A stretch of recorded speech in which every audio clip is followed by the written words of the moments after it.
Okay, so on Friday, I uploaded a video talking about isolation distress and separation anxiety in dogs and kind of the line that exists between those two things.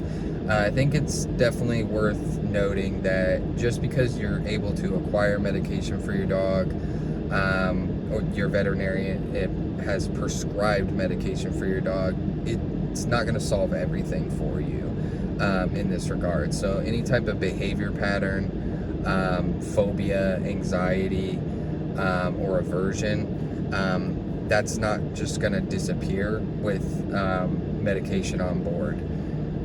So as part of your dog's behavior plan, that medication or that pharmacological regimen is going to go hand in hand with your conditioning protocols. So some desensitization, classical conditioning, counter conditioning to teach your dog that they're safe and secure.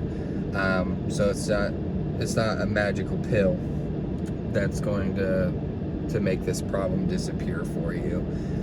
So it's similar to like with people.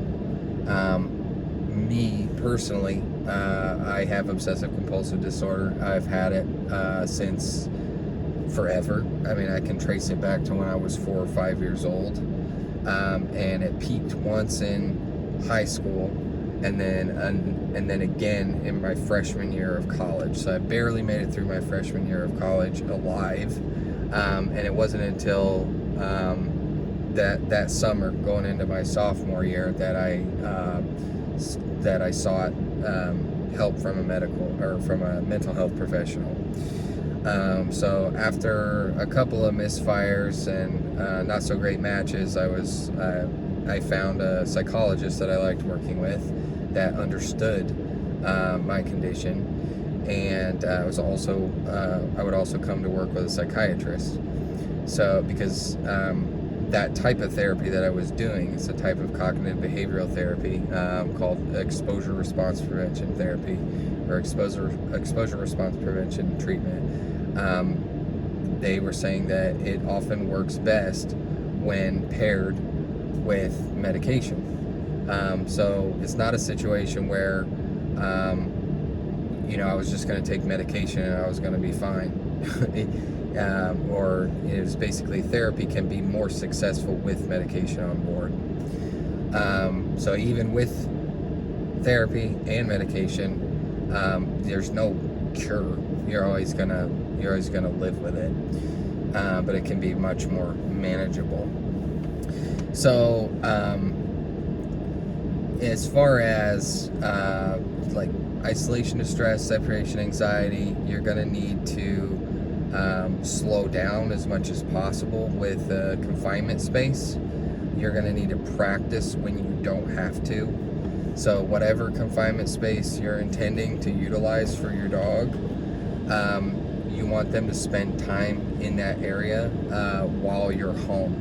And you want to give them things to work on that they're going to actually engage with, that ideally have some longevity to them. And these are things that when you're around, the rules are a little bit different, but when you're gone, if you give your dog something, you want to make sure that it's not something that they're likely to ingest. In terms of when you're around, you can give them like a bully stick. You can give them a Kong, whether you're there or not, as long as it's size appropriate for your dog. Where it's not going to get down their throat, then you should be relatively safe giving them a Kong. Or if they have these popsicle things now where you make them mold and put it in the freezer, and then you can put that bad boy right in there and then screw that tight and then give that to the dog. You have different chewing. You have different kinds of chewers. And if the distress is great enough, you can have dogs chew and ingest anything, really. So that's a whole nother avenue we can go down. But basically, you want to condition the dog to the space that they're going to be spending time in when you're gone, while you're there. So you can start by being across the room.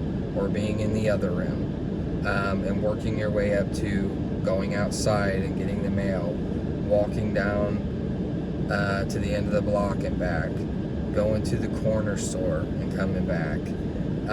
And a lot of the time you just want to make sure that you, like in the very early days, you want to make sure that you offer your dog egress from the confinement space before they finish the thing that they're working on. If they're not working on the thing when offered at all, that means that they're over threshold. There's probably a really credible prediction or suspicion that you're going to leave, and that's starting to prepare them for that event to take place, because it's happened over and over again, and that anticipatory anxiety is going to override like the yummy thing that's in front of them. So basically that's why you got to practice while you're around, and just have them work on the thing, and then offer them an exit from that confinement space before they finish it and start to freak out. This is going to be a really long and tedious process. Like with Flounder and the crate, we had to start in the same room within feet of him. But you're going to be using this in conjunction with whatever regimen your veterinarian has prescribed. So it's not, this is all theoretical, it's all anecdotal, but you want to build that space up as a rewarding place to be in, and you want to not trick your dog. You certainly don't want to physically put your dog or force your dog into the confinement space. If you're putting hands on the dog and pushing them, pulling them, dragging them, whether it's by your hands and by leash to get them in the confinement space, you're going to set a really bad precedent. You're going to set the tone for how they're going to be feeling in that space. So you want that to be as consensual as possible. Like even with a treat lure, you get the treat, dog falls a treat lure into the confinement space, and then they eat it and it's gone.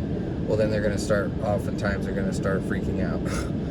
So there needs to be something in there that's worth their while that they want to engage with. So just for example, before we adjourn with this video, because it's a much broader topic, this isn't like a checkbox situation.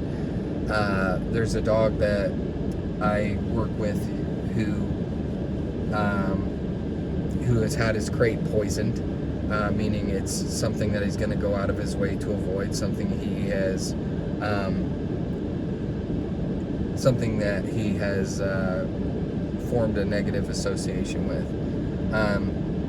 So every time I would come over to work on other things, I would make sure to I was bringing him just a metal bowl with cream cheese with like minnows, like little pieces of minnows, like caked into the frozen. It was frozen cream cheese, like spread around the bowl and the ring of the bowl, and then little minnows and stuff like that, and I put that in the freezer.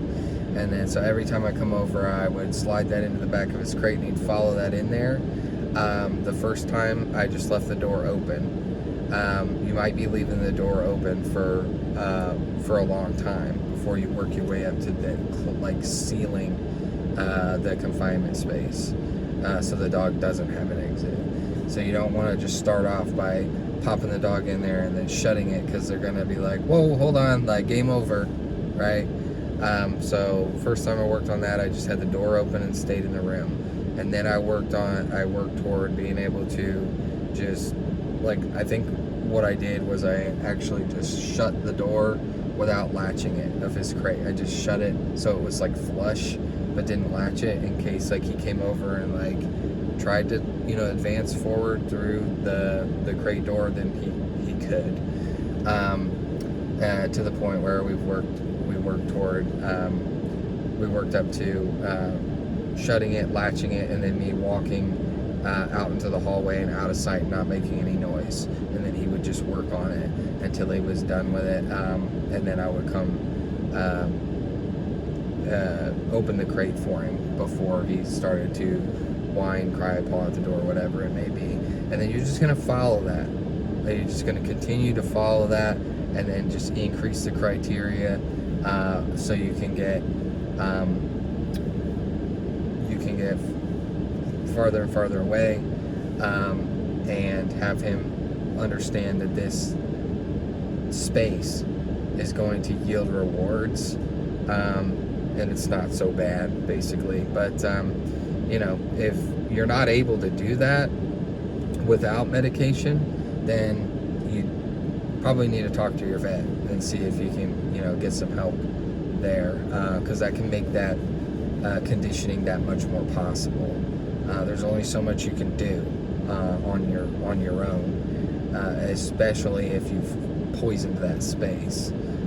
If you've poisoned the space, you might need to make a new space, or you might need to get a new crate, or you might, a new type of crate, because that is really impactful upon the dog, where it's really difficult to dig yourself out of that hole that you've made.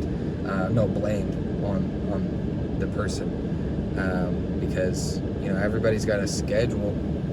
A lot of people have a job where more and more people work from home, so this kind of conditioning is much more possible if that's your situation. But if you have a 9 to 5 and you're off site,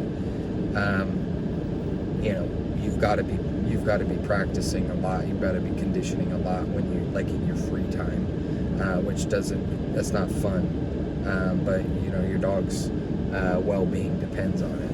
Okay, so that's just that's a big web of thoughts, and I don't have all the answers, but hopefully